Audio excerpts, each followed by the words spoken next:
Uma série de mensagens, voltar à raiz. A semana passada, na verdade, íamos começar no domingo, mas no domingo foi aniversário da igreja, Santa Ceia e tantas coisas que nós celebramos. Inclusive, eu quero só abrir um parêntese, na segunda-feira nós tivemos aqui o jantar dos pastores da rede, foi um tempo bem proveitoso, um tempo gostoso, um tempo com alguns pastores, traçando metas, desafio, e agradecemos ao Senhor por tudo que Deus tem feito, e foi bem proveitoso. Os pastores estão impactados pelo que aconteceu e pelo servir dessa igreja aos pastores. A minha oração é que Deus abençoe a cada um daqueles que estenderam as suas mãos e que ajudaram e que serviram e que, de uma forma direta ou indireta, colaboraram para que nós pudéssemos estar aqui hoje. Já está fone de ouvido. Eu gosto da caixa virada dentro do meu ouvido. Vira quase um fone de ouvido, dá para amarrar um de cada lado aqui. Mas se eu não fizer assim, irmão, no final da mensagem eu estou rouco. Então a caixa tem que ser fone. Então, no domingo nós não começamos, porque fizemos um domingo diferente de adoração, e eu fiquei muito feliz no domingo, com a comunidade completando 5 anos, os adolescentes cantando, o Ministério de Dança se apresentando, e isso demonstra a maturidade e crescimento daquilo que o Senhor tem feito nesse lugar. Eu feliz de ver o quanto o Senhor é bom e o quanto tem acrescentado vidas e ministérios, e isso é importante. Hoje eu estava vendo as fotos na qual a Maria Emily tirou e vendo a expressão, quase não dá para aproveitar uma foto, né? Porque assim, a da pastora não dá para aproveitar nenhuma, porque ela faz careta falando de todos os jeitos, e abre boca e fecha boca, e põe bico e tira bico, e eu, idem. Eu falei, meu Deus, não dá para aproveitar uma foto, né? Tem bico para tudo que é lado. Tem uma foto que eu estou de boca aberta para ver quase a goela lá embaixo batendo. Mas é tão gostoso quando nós vemos as expressões de adoração. O louvor é isso. O louvor, ele convida Deus para o nosso meio. Ele entroniza e convida o Senhor para o meio da igreja. E isso tem que ser algo latente e tem que ser algo marcante em nossos corações. Mas o que nós íamos começar domingo, começamos hoje e vamos até quando o Senhor permitir. Vamos esse ano, porque esse ano, assim, tem cantata, aí não vai ter. Às quintas-feiras, os irmãos já repararam que dezembro os irmãos já tiram férias? Já pisa no freio, puxa freio de mão, já engrena o carro e daqui não sai, daqui ninguém me tira. Já pararam. Se Jesus voltar em dezembro vai ser uma bênção, hein? Fala a verdade. Voltar à raiz, talvez seja isso que esteja faltando. Voltar à raiz. O que é voltar à raiz? É um conceito que se refere à prática de resgatar hábitos e estilo de vida que eram comuns nas épocas anteriores. Eu não sei quantos anos você tem de vida cristã, mas eu, por exemplo, tenho 52 anos, eu tenho 48 anos que eu estou na igreja. Não vou falar de vida cristã, porque eu não aceitei Jesus com 4 anos de idade, mas estou na igreja desde os 4 anos de idade, tive um encontro ainda na minha adolescência. Mas lembro-me de que alguns conceitos básicos de vida cristã era extremamente importante, era extremamente marcante em nossos corações.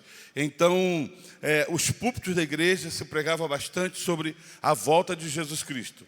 Jesus vai voltar, e se você não tiver com a sua vida aliada, você vai para o inferno.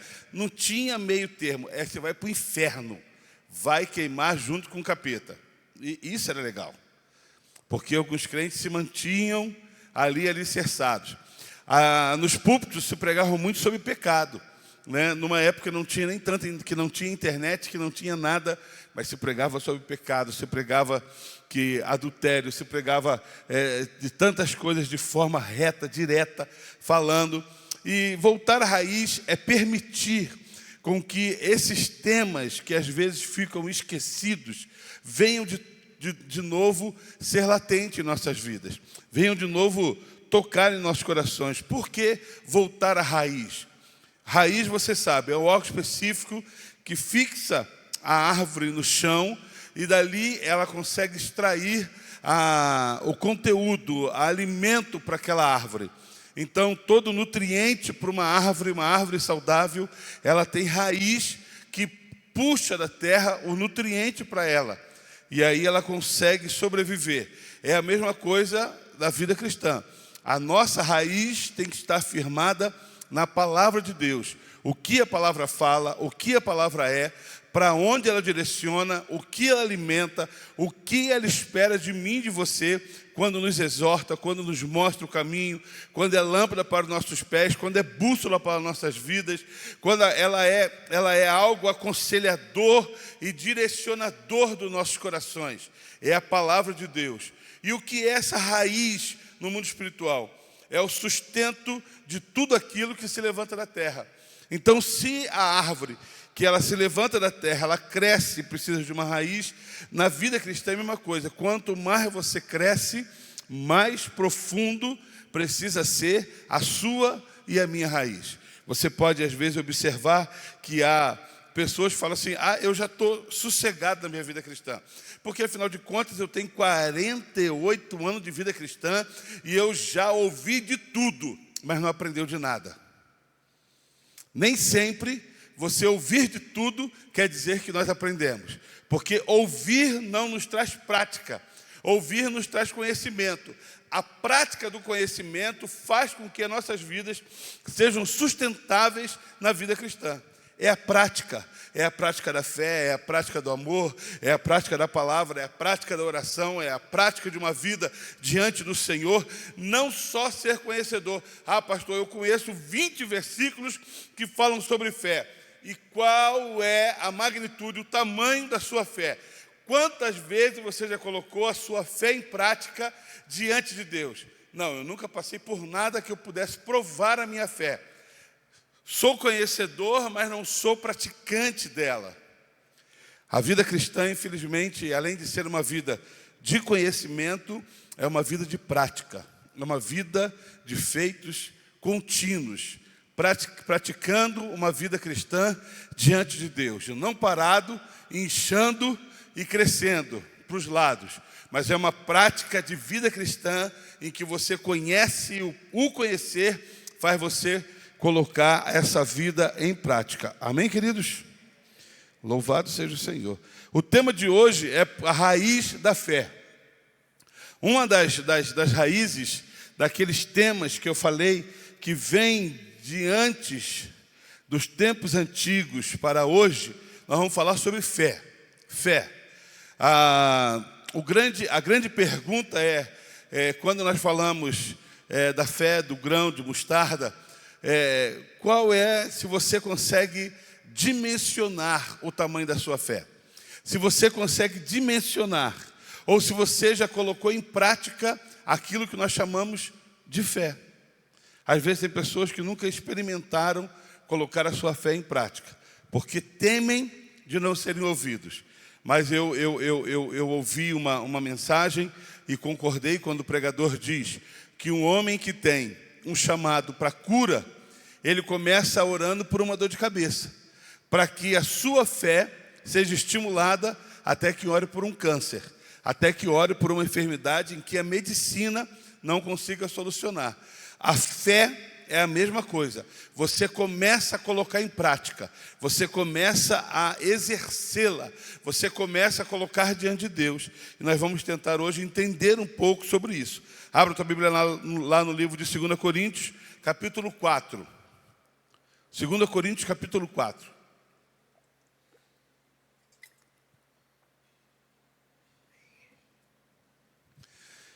Versículo 16. 2 Coríntios 4, 16.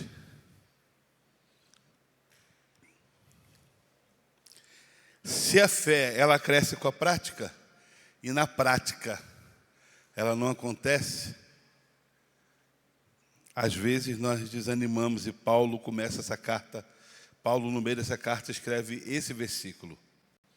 Por isso, não desanimamos, embora exteriormente estejamos a desgastar-nos, interiormente estamos sendo renovados dia após dia. Pois os nossos sofrimentos, leves e momentâneos, estão produzindo para nós uma glória eterna, que pesa mais do que todas elas. Assim, fixamos os olhos não naquilo que se vê, mas no que não se vê. Pois o que se vê é transitório, mas o que não se vê é eterno. Paulo, quando começa esse trecho dessa carta do capítulo 4, ele começa: não desanimamos. Quando Paulo começa não desanimamos, é porque Paulo entende que muitas pessoas elas ficam pelo caminho. Que uma das artimanhas de Satanás sobre a vida do cristão é o desânimo. Desânimo daqueles que começam tão empolgados, daqueles que começam tão focados, daqueles que começam querendo alguma coisa e essa coisa não acontece, e aí bate um desânimo e fala: poxa, eu acreditei que ia acontecer. Eu acreditei que as coisas iam romper. Eu acreditei em que as coisas iam para frente e não foram. O apóstolo Paulo fala: não desanime.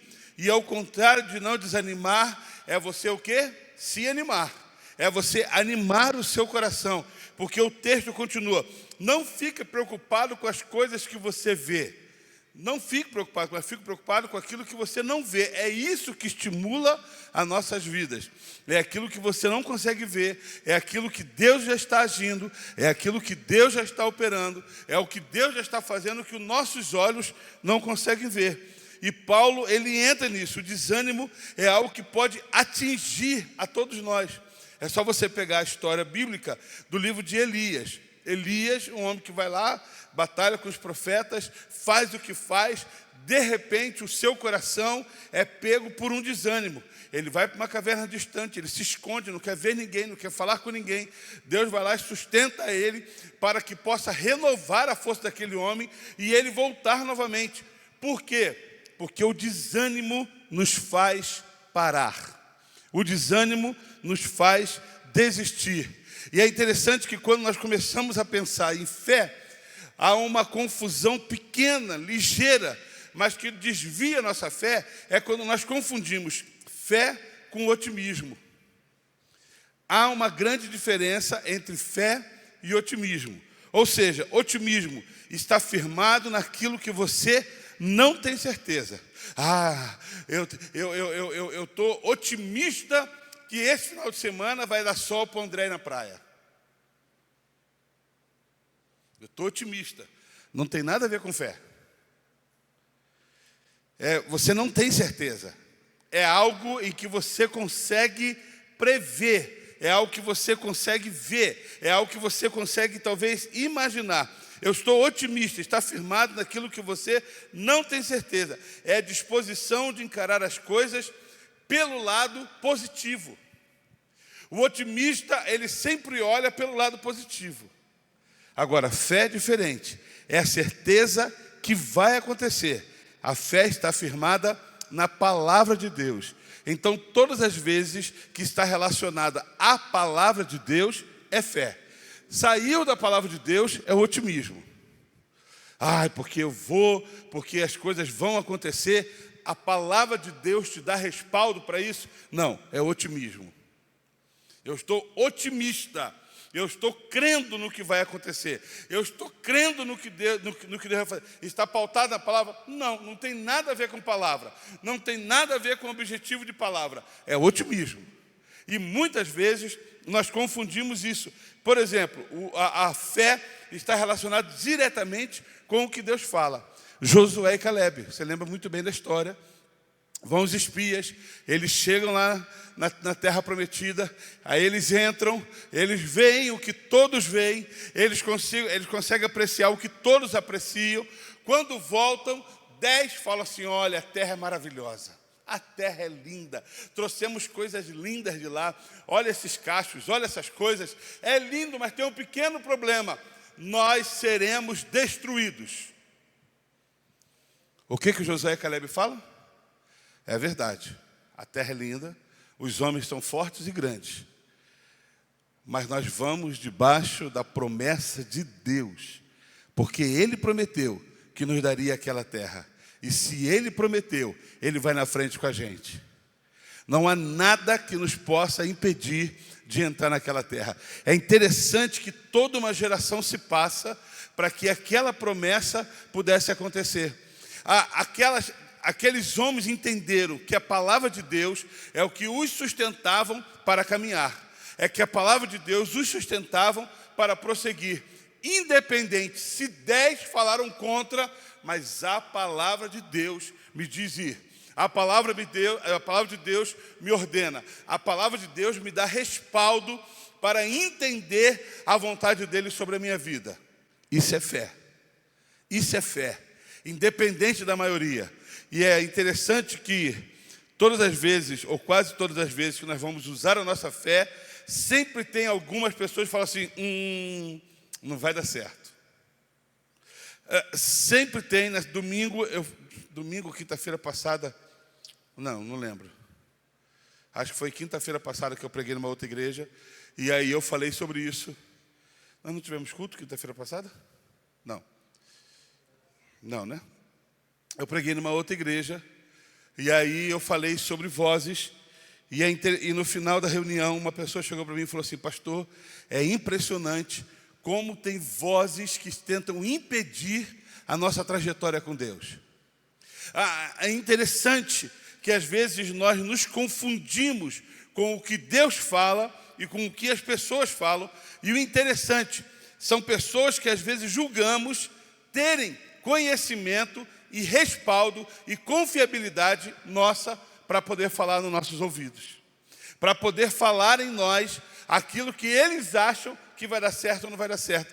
Como se a palavra de Deus não fosse sustento suficiente para nós caminharmos. Entenda uma coisa, é importante você entender que, em primeiro lugar, nós precisamos ouvir o que Deus tem para mim e para você.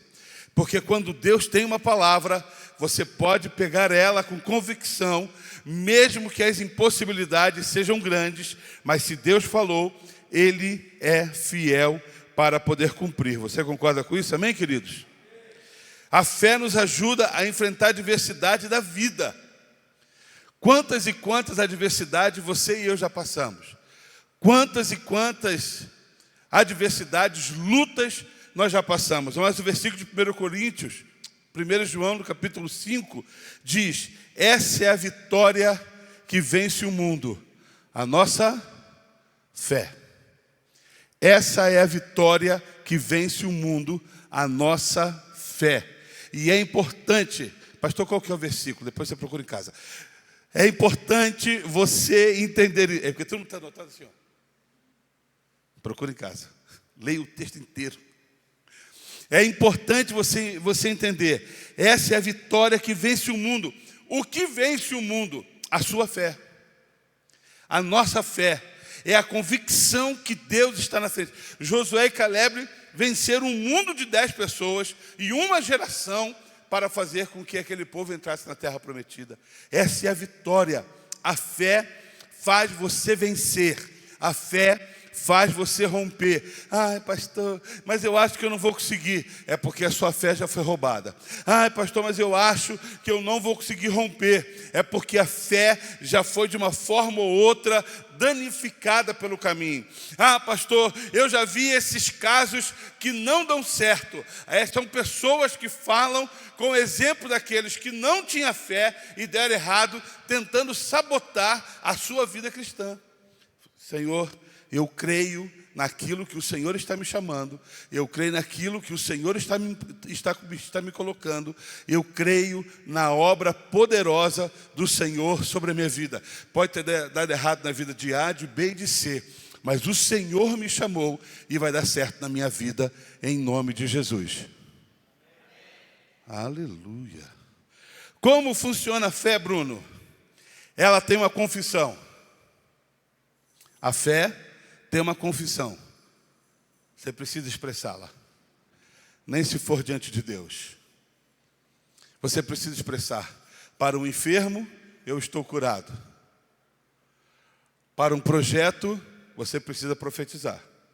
Para algo que você vai fazer, você precisa confessar. É necessário você fazer isso. Por quê? Porque quando você fala, você estimula a sua vida a continuar. Você estimula o seu coração a poder acreditar naquilo que Deus vai fazer. Não, pastor, quando eu vou orar, eu fico meio doido com isso e às vezes eu fico aborrecido. Irmãos, abra a sua boca, glorifica o Senhor. Uma economia nas palavras, uma economia de fechar o olho. Eu estava falando com a pastora aqui domingo, eu estava orando aqui, em um determinado momento eu desci orando pelos irmãos. Ora, manda para alguém, seja curado em nome de Jesus, né? Ser curada, ser curado. E eu desci aqui e uma pessoa assim, irmão, participando, assim, assistindo. Aquilo ali me com o olhão aberto, assim, ó. Passei por trás, assim, fecha teu olho, miserável. Vai orar, cara. Mas eu quase entrei num bife na hora, sabe? Fecha teu olho. A igreja orando, todo mundo orando assim.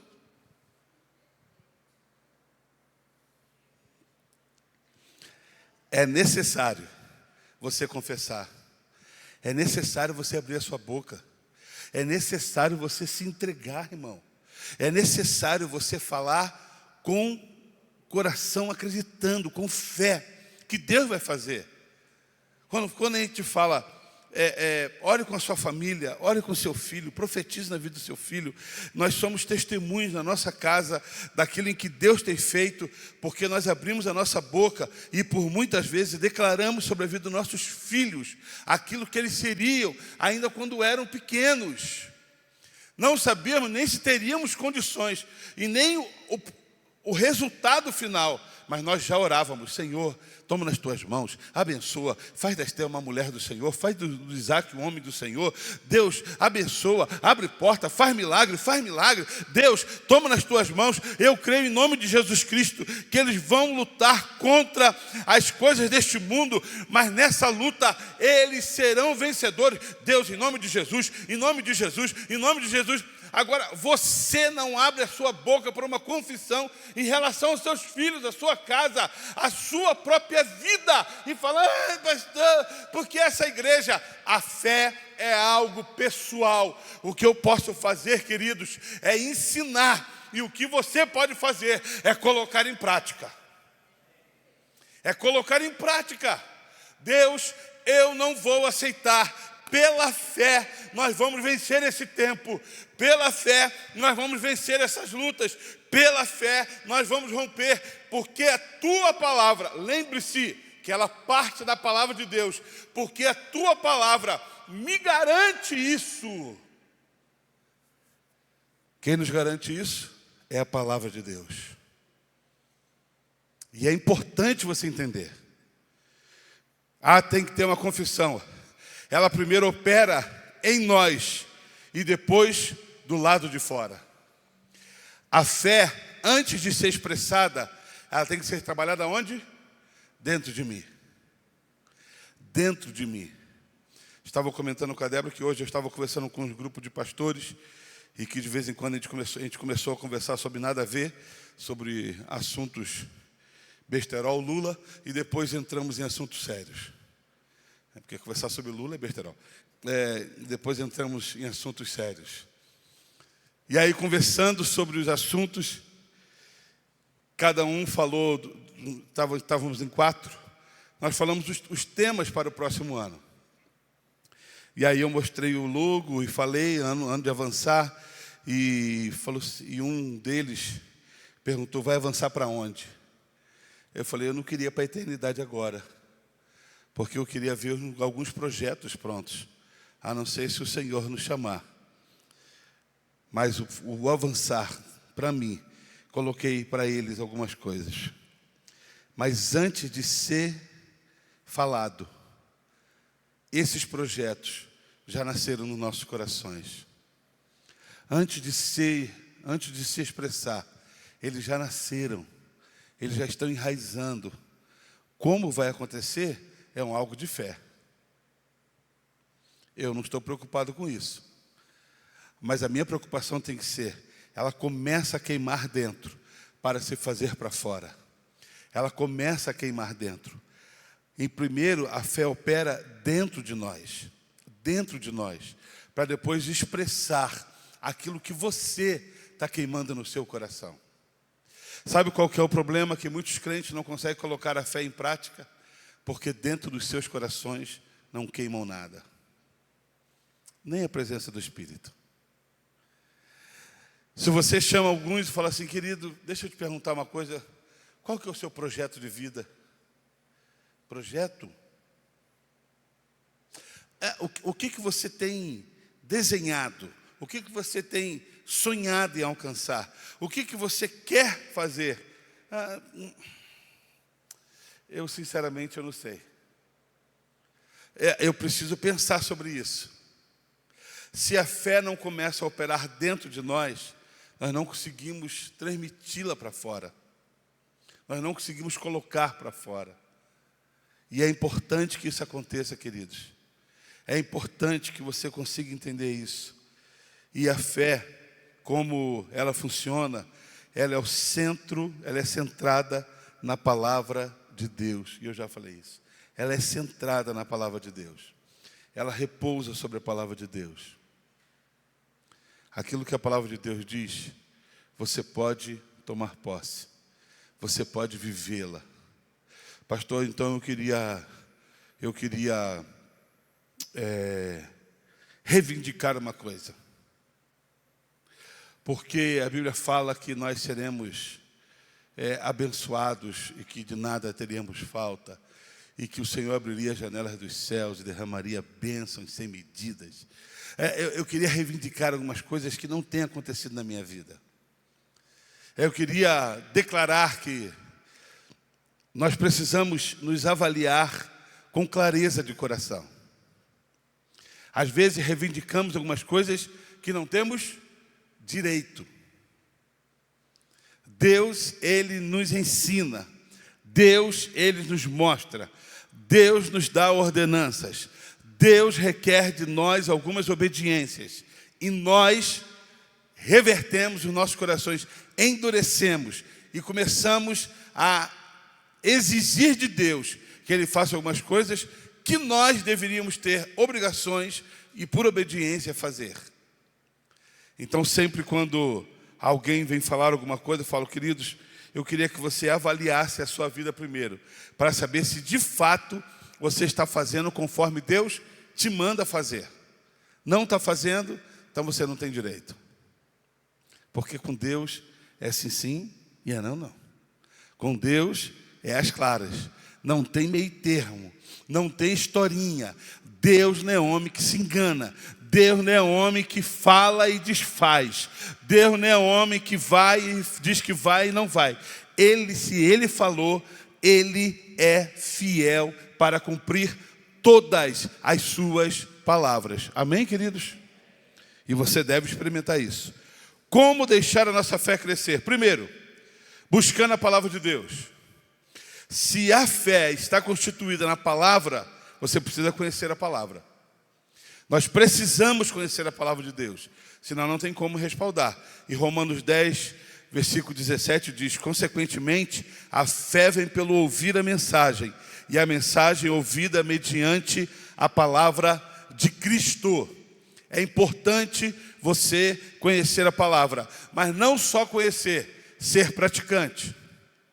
Não só conhecer, mas ser praticante da palavra do Senhor. Um dos grandes problemas da igreja de hoje, que ela conhece a palavra de forma superficial, de forma, quando você olha e vê de forma superficial, mas não consegue mergulhar nessa palavra e saber o que tem no profundo dela. Porque quanto mais eu mergulho, mais eu aprendo, mais eu me envolvo, mais eu amo, mais eu cresço diante de Deus. Quando eu entendo que para crescer a minha fé, eu preciso buscar na palavra de Deus, conhecer a palavra.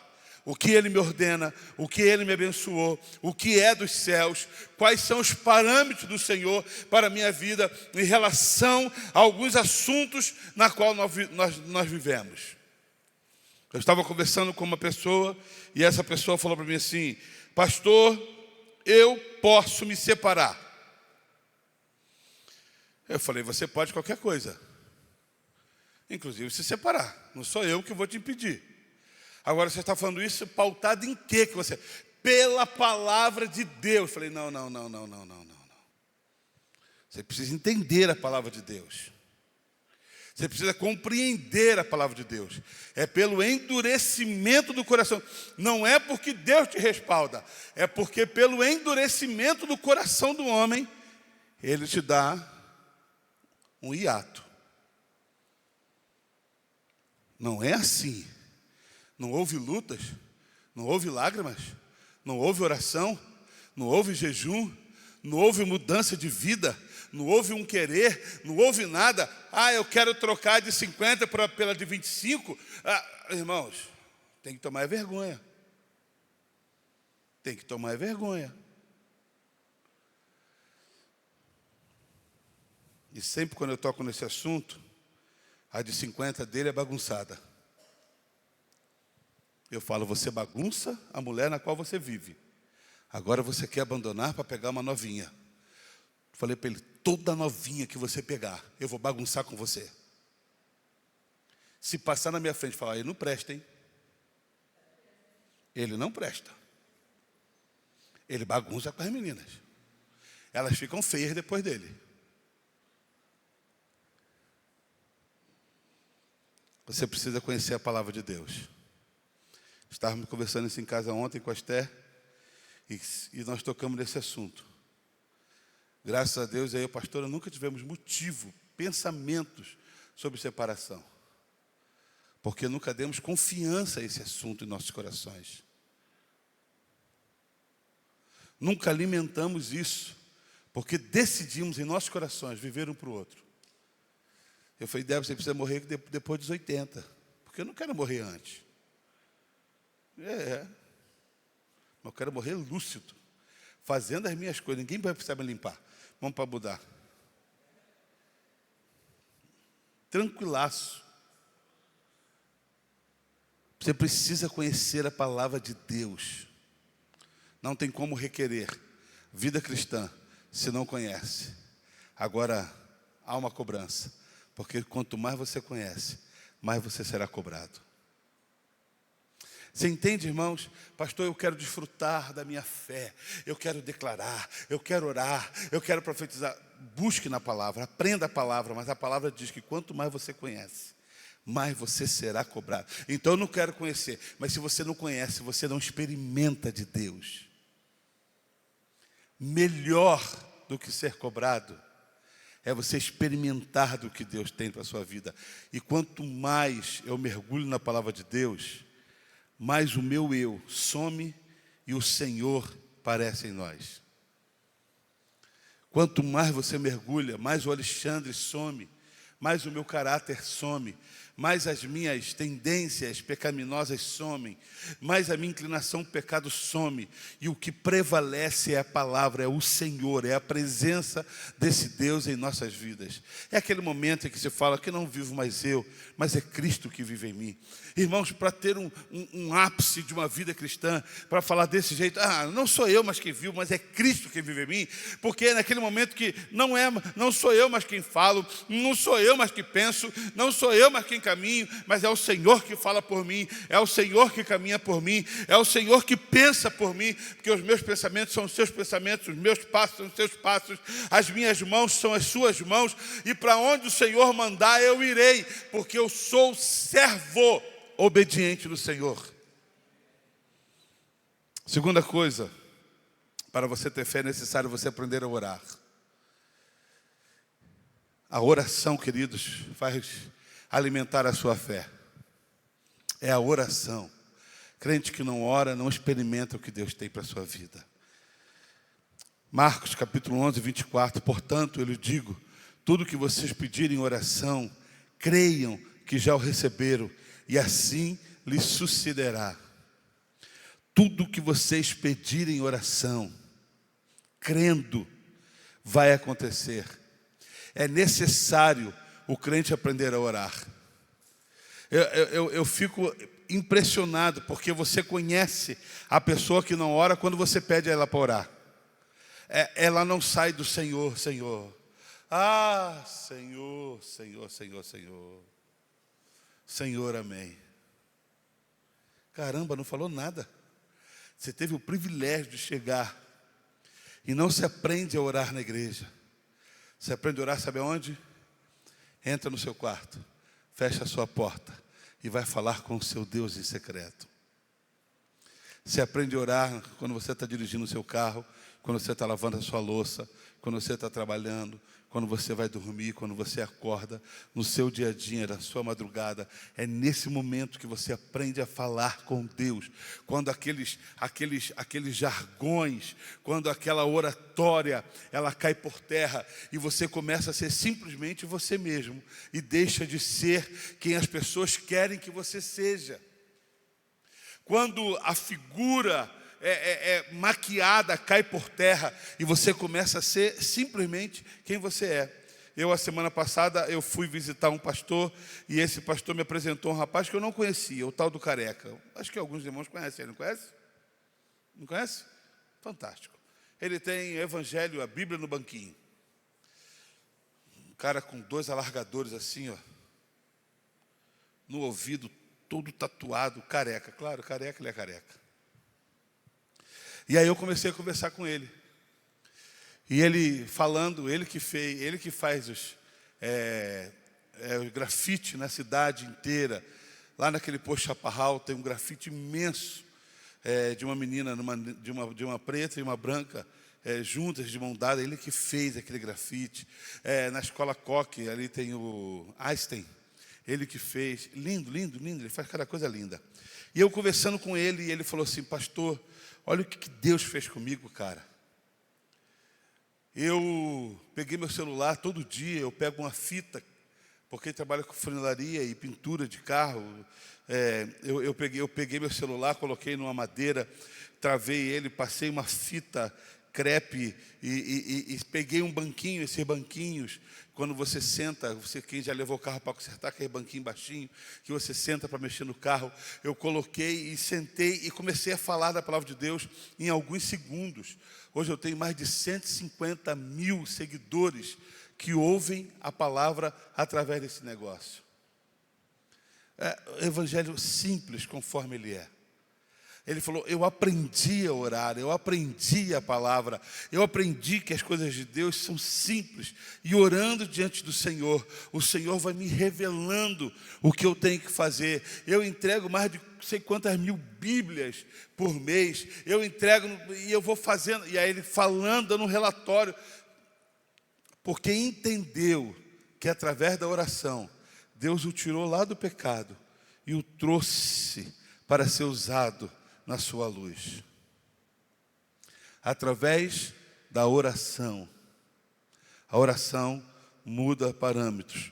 A oração faz eu e você mudarmos o nosso estilo de vida e nos aproxima do Senhor. Ore mais, queridos. Ore mais. A fé, para ser crescente, é necessário você ter obediência. Obedecer. Crente desobediente não vive o que Deus quer. Tiago capítulo 2, versículo 15 e 16, fala um pouco sobre obras. Se um irmão ou uma irmã estiver necessitado e de roupa e do alimento de cada dia, e um de vocês lhe disser: vá em paz, aqueça-se e alimente-se até satisfazer-se, sem porém lhe dar nada, de que adianta? Assim também a fé, por si só, se não for acompanhada de obra, ela é morta. É necessário nós termos um coração de obediência. Ouvir e saber o que Deus quer. E sabendo o que Deus quer, coloque em prática. Sabendo o que Deus quer, eu obedeço. Sabendo os propósitos do Senhor, eu faço. E é importantíssimo isso. E último, nós devemos ter testemunho de fé. Testemunho de fé. Romanos capítulo 1, versículo 12 diz: isto é, para que eu e você sejamos mutuamente encorajados pela fé. Para que eu e você sejamos mutuamente encorajados pela fé. Sabe o que é isso? Quando o Rafael, ele vem trazer a ministração do dízimo das ofertas, e ele conta o seu testemunho de fé, daquilo que Deus tem feito, o meu coração tem que ser o quê? Encorajado. Quando eu escuto a Fátima dizendo que o Senhor abriu a porta, e o meu coração tem que ser encorajado. Quando eu sento com ele em 10 minutos, ela conta a história da vida dela, da cirurgia que ela fez e do que Deus fez, eu tenho que ser encorajado. Quando eu sento com o Rogério e com a Thalita, que vieram para São José dos Campos, sem ser reconhecido, e o que Deus tem feito, eu tenho que ser o quê? Encorajado. O problema do cristão esse irmão, ele quer aparecer, né? Por isso que ele conta a vitória. Há testemunhos, vitórias, palavras têm que ser encorajador para nossas vidas. Encorajador. Rafael já viu homens que não fizeram direito, porque falaram que não tinha dinheiro. Como que eu vou pagar? Já vi ele pessoas morrendo do câncer, do mesmo que você tinha. E o verbo está no passado. Você não tem mais. Já vi pessoas, Rogério, voltando para a cidade, que saíram, porque não foram encorajados a seguir adiante. É necessário, Fátima, já vi muitos corretores largarem o trabalho de ser corretor e fazer qualquer outra coisa na vida. É necessário entender que a fé, você precisa ter testemunhos encorajadores. E aí, eu te desafio a você andar com quem tem o que para te oferecer.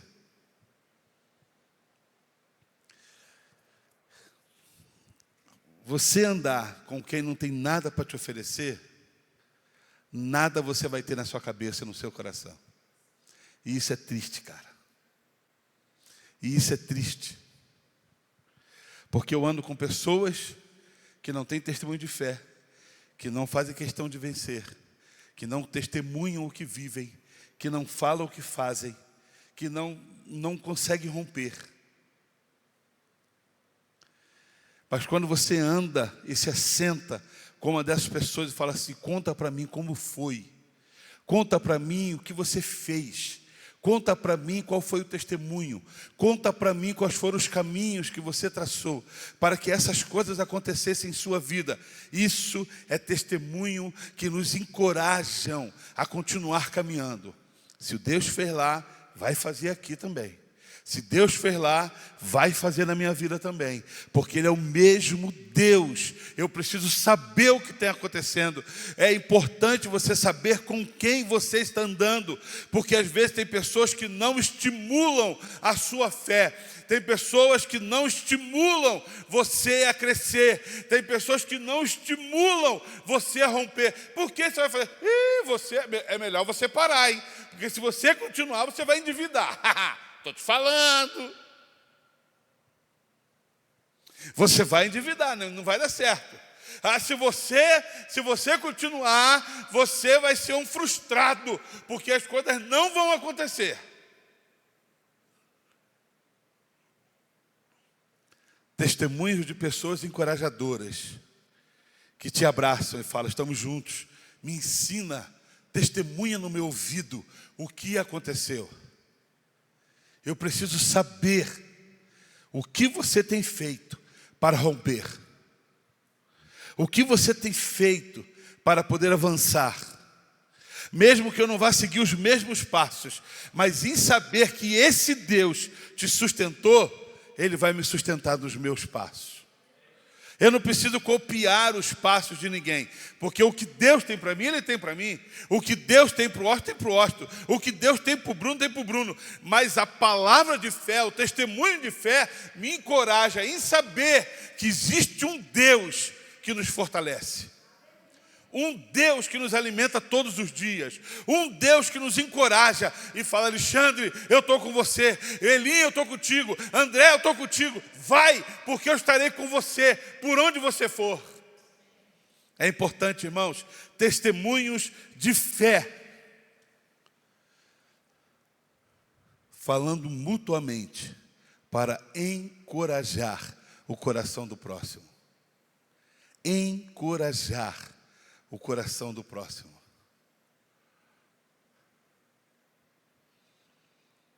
Você quer aprender a ter fé? Aprende a viver esses princípios, irmãos. Aprende a viver esse princípio. Esses princípios que nós colocamos. Busque a palavra. Ore. Viva obediência. E busque dê testemunhos de fé. A fé é uma das ramificações de uma raiz saudável para uma vida cristã. Uma vida cristã, para ser saudável, ela tem que ter fé. Ela tem que ter fé. Desde aquela mulher mais simples, que mora numa casa simples, às vezes não tem nem chão, às vezes a parede é de pau a pique, mas ela ora continuamente para que Deus a sustente. E as aves dos céus continuam sustentando ela. As aves dos céus continuam sustentando. Os alimentos continuam chegando. A multiplicação continua acontecendo quando ela mexe a sua panela. É importante você entender isso, que lá tem uma boa raiz. E amanhã os seus filhos, os seus netos testemunharão. Eu lembro da minha mãe, eu lembro da minha avó, quando ela orava, quando mexia a panela, falava: Senhor, é tão pouco e tem tanta boca para alimentar, multiplica. E todos comiam e sobravam. A fé é uma ramificação disso. Uma vida cristã saudável, ela vive pela fé. Se você só vive do que você apalpa, se você só vive do que você vê, você precisa ter uma experiência diferente com o Senhor. Porque a fé é a certeza que o meu amanhã já está pronto. Não sei como vai ser, mas ele já está pronto. E se já está pronto, eu quero viver. Tem pessoas que falam que a fé é um passo no escuro. E isso é uma loucura. A fé não é um passo no escuro. A fé é um passo diante da palavra do Senhor. Porque quem tem fé sabe para onde está indo. Passo no escuro é quando você caminha sem saber para onde você está indo. Tinha um brinquedo num parque antigamente. Olha, Parque Xangai, lá no Rio de Janeiro. Vocês nem conheceram isso? Conheceram? Você é velho, hein, cara? Lá na Penha. Você pisava, tinha um lugar escuro, que você não enxergava um palmo na sua frente. Um palmo. E entrou eu, meu pai e minha mãe. Eu era criança. E eu lembro que você não enxergava nada, ia colocando a mão nas paredes, as paredes se mexiam. E você colocava o pé no lugar, e o lugar fazia assim, ó, vu, vu, vu, vu, vu. Meu irmão, era enlouquecedor. E você ia caminhando, e tinha como teia de aranha, uma opção de coisa. E você ia andando por um caminho escuro que você não conhecia. De repente, abria assim, ó. Você estava do lado de fora, com aquele sol na sua cara, que você não enxergava nada. Nesse pânico todo que era esse negócio, meu pai perdeu carteira, teve que acender o caminho para ir lá pegar a carteira dele, de tanto pânico que ele tinha. Ele sempre teve pânico de tudo, transmitiu para mim. Isso não é fé. Fé é eu ter certeza, debaixo da palavra de Deus. Alexandre, pode dar o próximo passo. Mas, Senhor, não estou vendo. Mas você está sabendo, porque eu estou te falando. E debaixo da minha palavra, eu te garanto. É quando você vai orar com alguém e que você fala assim: Senhor, eu não vou orar por isso, porque eu não estou acreditando que vai ser curado. Mas não é sobre a tua palavra, é sobre a minha palavra. Ora, unge, porque vai dar certo. Isso é fé. Passo no escuro, eu não sei nada, eu vou orar debaixo da minha palavra. Deus não falou nada, mas eu vou lá de gaiatão e falo: seja curado. Passo de fé diante de Deus, ore. porque eu estou te mandando orar por ela ou por ele. Debaixo da palavra de Deus, você ora. Fé não é passo no escuro, é um passo andando debaixo ou sobre a palavra de Deus. A minha pergunta para você, para encerrarmos, é como está a sua fé? Uma vida cristã sem fé é uma vida cristã que está caminhando para falir. Está caminhando para a degola. Está caminhando para a segunda divisão, meu Deus. Está ganhando ou perdendo? Está caminhando para a segunda divisão. Rogério já está em paz, já sabe que está na terceira. Não olha não, Bruno. Não me apavora não. Fé, uma vida cristã sem fé, querido, é uma direção errada diante do Senhor. Se eu tenho a certeza que o meu amanhã está pronto, se você não tem fé, você não sabe. Apesar de eu não saber o que vai acontecer, eu tenho paz. Porque eu sei que lá na frente está o meu Redentor. Eu sei que lá na frente está o meu Senhor. Mesmo que eu passe pela prova, mesmo que eu passe pela luta, mesmo que eu passe pelas dores, eu sei que está o meu Senhor. Você lembra muito bem da Covid, nós passamos aí a Covid, foi um tempo muito difícil. Mas teve uma figura da Covid que foi muito marcante. Você lembra daquele Lázaro? Eu vou passando pela prova, dando glória. Aquele homem morreu de Covid. Mas se você pegar alguns vídeos, ele no hospital internado, ele cantando uma música, e as enfermeiras cuidando dele, e ele cantando a música, não lembro nem que música era, e ele cantando uma música, e as enfermeiras, e ele falando, se eu for para a glória, se eu estiver diante do Senhor, está tudo certo. Ele morreu. Mas sabe qual que era a certeza dele? É que o amanhã dele já estava pronto, e que o Salvador estava lá do outro lado, falando, eu estou aqui.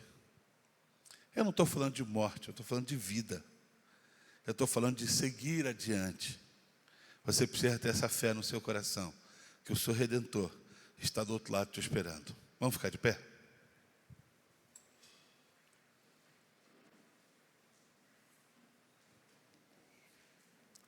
Se eu não me engano, ele cantou: eu te amo tanto, tanto, tanto, tanto, filho, vem ser meu, eu quero ser teu Deus. É isso aí. Ele cantou, se eu não me engano, essa canção. E dali ele faleceu. A importância de você entender que sem fé não tem como agradar ao Senhor. E a pergunta é, você tem agradado ao Senhor, querido? Não, pastor, eu não dou o meu dízimo, porque eu tenho medo que vai faltar. Não, eu não consigo, porque nos meus planejamentos não consta esse valor.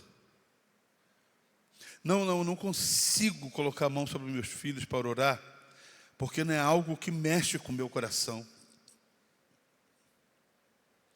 Você não consegue acreditar em Deus. Você não consegue confiar em Deus. Você não consegue descansar em Deus. Você precisa alicerçar as suas raízes e aprofundar a tal ponto de encontrar a sua fé. Quero desafiar você isso essa noite. A você mexer, a você estimular a sua fé diante do Senhor. Estimular. Senhor, eu creio.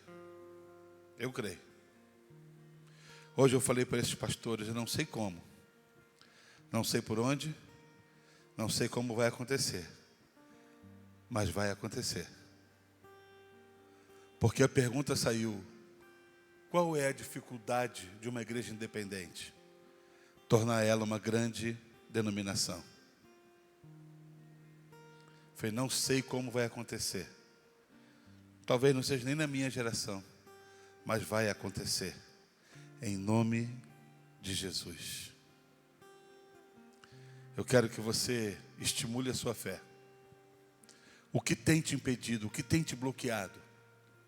O que tem feito você parar? O que tem impedido você de romper, de ir adiante? O que tem impedido você de obedecer? Ai, pastor, tem muitos gigantes. É lindo, mas tem gigante. Muralha. Ah, meu Deus. O problema não é seu. O problema é da muralha que vai cair. O problema não é seu. É dos gigantes que vão morrer. O problema não é seu. O problema é daquele povo que vai perder a sua casa. Você vai entrar e vai saquear. Porque você está indo sobre a palavra de Deus. Você precisa acreditar naquilo que o Senhor propôs na sua vida e no seu coração. Pai querido, nessa noite, ó Deus, nós queremos te louvar e agradecer ao Senhor, ó Deus, porque não vivemos pelo que vimos, não vivemos pelo que apalpamos, não vivemos, ó Pai, por aquilo, ó Deus, que os nossos pés pisam. Vivemos pela fé. Eu não sei como será amanhã, mas ele já está nas tuas mãos e eu sei que ele já está pronto. Eu não sei como será até eu chegar em casa, mas eu sei que o Senhor já está preparando, porque a nossa vida está nas tuas mãos, e estando em tuas mãos, o Senhor fará proezas e maravilhas. Pai querido, eu quero pedir que o Senhor venha estimular a fé nos nossos corações. Que não sejamos roubados, ó Pai, pelas lutas. Ah, Senhor, quantas vezes as lutas nos roubam. Quantas vezes palavras negacionistas nos roubam. Quantas vezes, ó Pai, o medo nos impede. Quantas vezes, ó Pai, somos impedidos por coisas naturais. E na verdade o Senhor nos convida a viver o sobrenatural. E é dessa forma que nós queremos viver. O sobrenatural do Senhor. Só experimenta o sobrenatural aquele que larga o natural e mergulha na tua presença e na tua palavra. E é dessa forma que nós queremos viver, ó Pai. Nós colocamos diante do Senhor e pedimos, ó Deus, que essas palavras direcionadas de raízes de alicerce, de vida cristã, sejam profundas em nossos corações, para que possamos viver o Senhor todos os dias. Leva-nos para as nossas casas, nos dê uma noite de paz e descanso, um final de semana abençoado com todos os afazeres que temos. E pedimos que o Senhor venha nos guardar e fortalecer a nossa vida. E que sejamos surpreendidos, ó Deus, pelo teu agir. Nós te agradecemos em o nome do Senhor Jesus Cristo. E que a graça do nosso Senhor e Salvador Jesus Cristo, que o amor de Deus, o nosso querido Pai, e que a doce consolação do Espírito Santo seja presente com cada um dos irmãos, desde agora e para todos sempre. Você pode dizer amém, queridos? Deus te abençoe, vai na paz do Senhor Jesus Cristo e tenha um final de semana abençoado por Deus. Deus abençoe.